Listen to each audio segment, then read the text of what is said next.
السلام علیکم. ہم سے سوال پوچھا گیا ہے کہ کیا اللہ پاک کی ذات بے پرواہ ہے؟ تو اگر وہ بے پرواہ ہے تو وہ کیوں بے پرواہ ہے؟ نہیں، ایسی بات نہیں ہوتی ہے.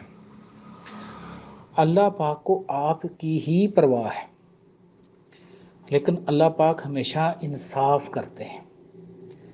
شیطان بھی اللہ پاک کی مخلوق ہے، آپ بھی اللہ پاک کی مخلوق ہے. مخلوق ہونے کے ناطے کیا فرق ہے آپ میں اور اس میں؟ شیطان اللہ پاک کا انکاری نہیں ہے، شیطان اللہ پاک کی ربوبیت سے انکاری نہیں ہے. یہ بات ذہن میں رکھیے گا. شیطان اللہ پاک کو آج بھی اپنا خالق اور مالک مانتا ہے. قرآن پاک پڑھیے، کوئی شیطان نے کہیں کہا ہے کہ میں اللہ پاک آپ کو نہیں مانتا، یعنی میں آپ کی ربوبیت سے انکار کرتا ہوں؟ کہیں کہا ہے شیطان نے ایسا؟ شیطان نے ایسا نہیں کہا. ہوا یہ ہے کہ اللہ پاک نے فرمایا ہے انی جاعل فی الارض خلیفہ، میں دنیا میں اپنا خلیفہ بنانے والا ہوں، اپنا نائب بنانے والا ہوں. تو شیطان نے آپ کی حاکمیت کو چیلنج کیا ہے. شیطان نے یہ سمجھا ہے، اس کا یہ خیال ہے کہ یہ جو حاکمیت ہے یہ انسان کو نہیں ملنی چاہیے تھی، یہ مجھے ملنی چاہیے تھی. یہ شیطان کہہ رہا ہے. اسی بات پر یہ لڑائی ہوئی ہے. اللہ پاک کی ذات اپنی تمام مخلوق سے پیار کرتی ہے. جب شیطان نے اللہ پاک کی بات نہیں مانی اور آدم علیہ السلام کو سجدہ نہیں کیا تو اللہ پاک نے اس کو فوراً سزا نہیں تھی دی. اللہ پاک نے اس سے پوچھا کہ تم نے اس کو سجدہ کیوں نہیں کیا؟ لیکن پوچھ رہے ہیں نا، اللہ پاک سزا تو نہیں دے رہے بھی. تو آگے شیطان نے نہ اللہ پاک سے رہنمائی چاہی، نہ مدد مانگی. اس نے اپنی عقل سے جواب دیا کہ میں اس سے بہتر ہوں، کیونکہ اسے آپ نے مٹی سے بنایا اور مجھے آپ نے آگ سے بنایا ہے.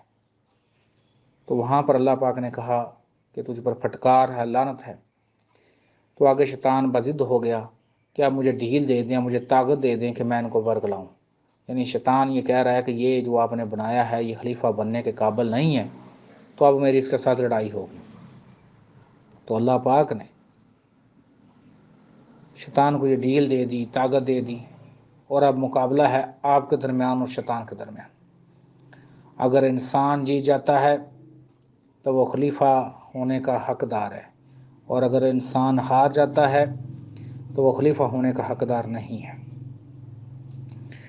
اللہ پاک اپنی تمام مخلوق کو رزق دیتا ہے، چاہے اس کا کوئی بھی طریقہ کار اپنایا ہو، رزق دے رہا ہے اللہ پاک. آگے انسانوں نے خود یہ غلط تقسیم کی جس کی وجہ سے پرابلم آ رہے. قدرت ہمیشہ غلطیاں کوتاہیوں کو معاف کرتی رہتی ہے، لیکن جب وہ غلطیاں کوتاہیاں بڑھ جاتی ہیں تو پھر اس کی سزا بھی انسانوں کو بھگتنی پڑتی ہے. آگے بھی آپ کو بتایا ہے کہ اتنے درخت پھل دیتے ہیں، کیا کبھی کسی درخت نے وہ پھل خود کھایا ہے؟ اس کے پھل آپ لوگ کھاتے ہیں نا. حالانکہ اللہ پاک چاہتے تو ڈائریکٹ بھی تو بیج لگ سکتے، اس میں کون سی اتنی بڑی بات ہے. لیکن دیکھیں، آپ کے لیے مینگو اگائے جا رہے ہیں، ایپل اگائے جا رہے ہیں، آپ ان کو کھاتے ہیں، مزہ آتا ہے آپ کو. اور یہ جو خاص طور پر جو مینگو ہیں وہ تو پھلوں کا سرتاج ہے، آپ ہی نے بنایا نا اسے سرتاج. میرے حال میں تو آپ سردیوں کے بغیر مینگو نہ کھائیں. آپ کو سردیاں لوگوں کو پسند اس لیے ہوں گی کہ اس میں مینگو آنے ہیں، تو آپ چسکے سے آم کھاتے ہیں. تو اگر اللہ پاک چاہتے تو صرف وہ جو گٹھلی تھی وہی پیدا ہو جاتی، بیج کی اس میں کیا اتنا بڑا پرابلم تھا جی. لیکن آپ کے لیے پیدا کیا ہے. اللہ پاک اور اس کے نیک بندے حتی الامکان کوشش کرتے ہیں آپ کی رہنمائی کے لیے، لیکن جب آپ باضد ہو جاتے ہیں، ہٹ دھرم ہو جاتے ہیں، بار بار سمجھانے سے آپ بات نہیں سمجھتے، پھر آپ کو آپ کے حال پر چھوڑ دیا جاتا ہے. آپ لوگ دنیا پہ آئے تو کیا اللہ پاک نے لوگوں کی بھلائی کے لیے، رہنمائی کے لیے پیغمبر بھیجے ہیں کہ نہیں بھیجے؟ اپنے نیک لوگ بھیجے ہیں کہ نہیں بھیجے ہیں؟ بھیجے ہیں. آگے پھر دیکھیں جب وہ نیک لوگ آئے، پیغمبر آئے، تو عوام نے پیغمبروں کے ساتھ کیا کیا؟ لوگوں نے پیغمبروں کے ساتھ کیا کیا؟ کتنی تکلیفیں دی ہوئیں. حضرت لوط علیہ السلام کا واقعہ پڑھیں، حضرت ابراہیم علیہ السلام کا واقعہ پڑھیں، حضرت شعیب علیہ السلام کا واقعہ پڑھیں، آپ کو پتہ لگ جاتا ہے کہ انہوں نے کیا کوششیں کی اور آگے ان لوگوں نے کیا حرکتیں کی. آپ سرکار صلی اللہ علیہ وآلہ وسلم نے کتنا اچھا پیغام دیا تھا. کیا وہ لوگ آگے سے سمجھے تھے؟ کیا آپ صلی اللہ علیہ وآلہ وسلم کے راستے میں کانٹے نہیں بچھائے گئے؟ کتنی تکلیفیں دی گئیں، اور جو مانے ان کو کتنی تکلیفیں دی گئیں؟ بتائیے نا، غور کریں اس بات کے اوپر کہ اللہ پاک کو یہ محبت تھی کہ ان کی رہنمائی کے لیے اپنے حبیب کو بھیجا، آگے لوگوں نے منہ پھیرا، اور صرف یہی نہیں، اسی بات تک نہیں، آگے تکلیفیں دی۔ اور جب آپ صلی اللہ علیہ وسلم مدینہ منورہ میں تشریف لے گئے ہیں تو کیا ان لوگوں نے وہاں پر بھی آپ جناب کو کوئی سکون سے رہنے دیے؟ آپ صلی اللہ علیہ وسلم کے لیے وہاں بھی پریشانیاں پیدا کی ہیں کہ نہیں کی؟ اور پھر مکہ سے اٹیک کرنے پہنچے ہیں، غزوہ بدر میں، غزوہ احد میں، غزوہ خندق میں، تو اٹیک کرنے کی کوشش نہیں کی؟ تو پھر قدرت کیا کرے؟ پھر قدرت اپنا فیصلہ کرتی ہے، اور جو لوگ سمجھتے ہیں، جو اہل دل ہوتے ہیں، یہاں دل سے مراد دوبارہ مٹی والا جسم کا دل نہ سمجھا جائے، یہاں دل سے مراد یہ ہے کہ جو لوگ مرکز میں رہتے ہیں، کم از کم مرکز میں تو رہے نا، کم از کم کچھ نہ کچھ تو نیکی کی عادات اپنائے نا۔ یہاں تو ادھی عقیدت کے لوگ اسیر ہیں، چھوٹی چھوٹی باتوں پر ایک دوسرے کو مارنے کے، خون پینے کے پیچھے پڑے ہوئے ہیں لوگ، بتائیے مجھے۔ یہاں پر تو حق بات کہنے والوں کو ہمیشہ پرابلمز آتے ہیں، تو پھر قدرت کیا کرے؟ قدرت سمجھاتی رہتی ہے، جب انسان نہیں سمجھتے، ہٹ درمی کرتے ہیں، پھر قدرت جو ہے ان کو ان کے حال پر چھوڑ دیتی ہے۔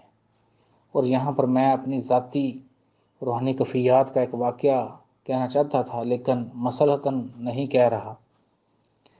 جب میں انتہا پہ پہنچا، بس اس کو چلیں چھوڑ دیجیے، تو اللہ پاک شروع میں کبھی بھی لاپرواہ نہیں اپنی کسی بھی مخلوق سے، چاہے کوئی جیسا بھی اس کو روٹی تو روزی تو مل ہی رہی ہے نا، تو اللہ پاک چاہتے تو اس کی روزی روٹی بالکل ہی بند کر دیں، پتہ لگ جائے، ہوا بالکل بند ہو جائے تو کیا کر سکتے ہیں آپ؟ سانس نہیں لے سکیں گے آپ لوگ، تو پھر کیا کریں گے؟ اللہ پاک انتہا تک انسانوں کی مدد کرتے ہیں، لیکن جب انسان انتہا ہٹ دھرم ہو جاتے ہیں تو پھر قدرت جو ہے ان کے ان اعمال کے بدلے سزا متعین کرتی ہے۔ اب دیکھیں نا، اللہ پاک نے فرمایا نہیں ہے کہ اللہ پاک تو کسی پر ظلم نہیں کرتا، یہ تو تم لوگوں کے اپنے ہاتھ کی کمائیاں ہیں، کہ تم لوگوں نے اپنے ہاتھوں سے ایسے یہ اعمال کیے ہیں جس کی پھر تم سزا بھگتو گے۔ اللہ پاک تو رحیم اور کریم ہے، لیکن جہاں وہ رحیم اور کریم ہے انہوں نے انصاف بھی کرنا ہے، انہوں نے عدل بھی کرنا ہے، عدل اور انصاف کے تقاضے ہیں کچھ جن کو پورا کرنا پڑتا ہے۔ امید ہے بھائی کو جو آپ کی سمجھ آ گئی ہوگی، نہیں آئی تو دوبارہ پوچھ سکتے ہیں۔ یہ جو جواب ہوتے ہیں ان سے اتفاق کرنا، نہ اتفاق کرنا آپ کا حق ہے، آپ مجھے وائس میسج بھیج دیجئے، ریٹن بھیج دیجئے، میں اس بات سے اتفاق نہیں کرتا اور اس وجہ سے نہیں کرتا۔ اگر آپ اس میں لڑائی جھگڑا کرنا کا چاہتے ہیں تو پھر تو ایک فضول کام ہے نا، وہ کیا اس کی کیا میں کہہ سکتا ہوں اس معاملے میں، لیکن جو آپ کو جواب دیے جاتے ہیں وہ بالکل خیر نیت سے، اچھی نیت سے جواب دیے جاتے ہیں۔